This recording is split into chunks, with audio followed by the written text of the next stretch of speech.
What we've got over here is a triangle where all three sides have the same length, or all three sides are congruent to each other. And a triangle like this we call equilateral. This is an equilateral triangle. Equilateral triangle.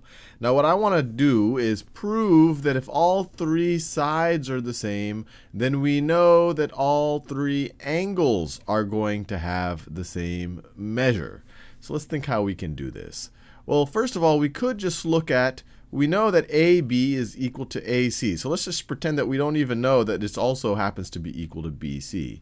And we know for isosceles triangles, if two legs have the same length, then the base angles have the same length.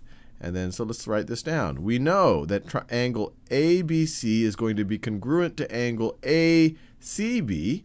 So let me write this down. We know angle ABC is congruent to angle ACB because, so maybe this is my statement right over here, statement, and then we have reason. And the reason here, and I'll write it in just kind of shorthand, is that they're base angles of, I guess you could say, an isosceles, because we know that this side is equal to that side. Now, obviously, this is an equilateral. All of the sides are equal, but the fact that these two legs are equal show that the base angles are equal. So we say two legs equal imply base angles. Base angles are going to be equal. And that just comes from what we actually did in the last video with isosceles triangles.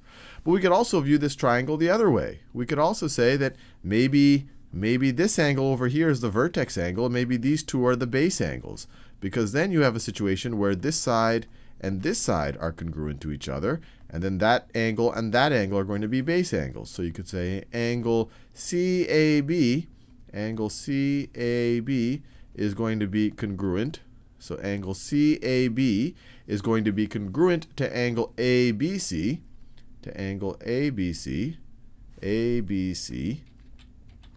ABC, really for the same reason. We're now looking at different legs here and different base angles. This would now be the base in this example. You can imagine turning an isosceles triangle on its side, but it's the exact same logic. So let's just review what I talked about. These two sides are equal, which imply these two base angles are equal. These two sides being equal imply these two base angles are equal.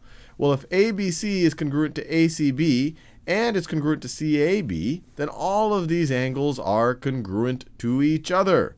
So they are all, so then we get angle ABC is congruent to angle ACB, which is congruent to angle CAB. And that pretty much gives us all of the angles. So if you have an equilateral triangle, it's actually an equiangular triangle as well. All of the angles are going to be the same. And you actually know what that measure is. If you have three things that are the same, so let's call that x, x, x, and they add up to 180, you get x plus x plus x is equal to 180.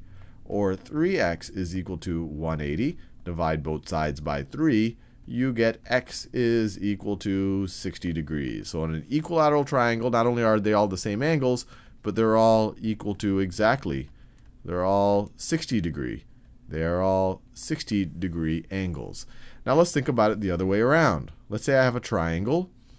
Let's say we've got ourselves a triangle where all of the angles are the same. All of the angles. So let's say that's point X, point Y, and point Z, and we know that all the angles are the same. So we know that this angle is congruent to this angle is congruent to that angle.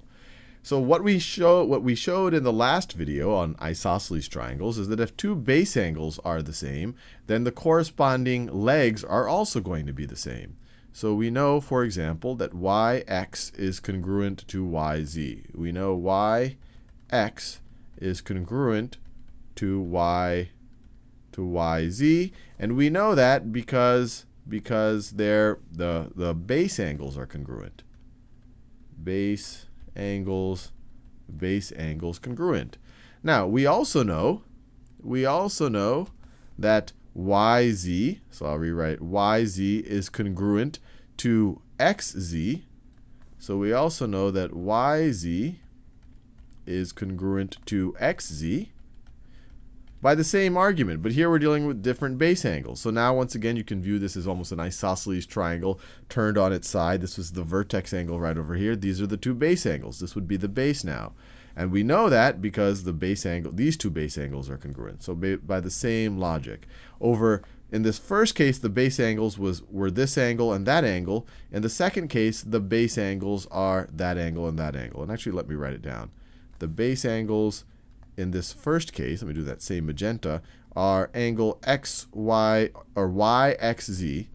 So this angle y, x, z is congruent to angle y, zx. Y, zx. That was in the first case. These were the base angles. So based on the proof we saw in the last video, that implies these sides are congruent. Here we have these two base angles. So here we're saying angle, let me do that green, angle xyz, xyz is congruent to angle yxz, yxz. And so that implies that these two guys right over here are congruent. Well, there we've proved it.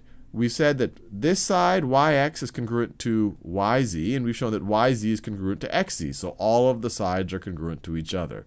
So once again, if you have all the angles equal, and they're going to have to be 60 degrees, then you know that all of the sides are going to be equal as well. They're going to be congruent.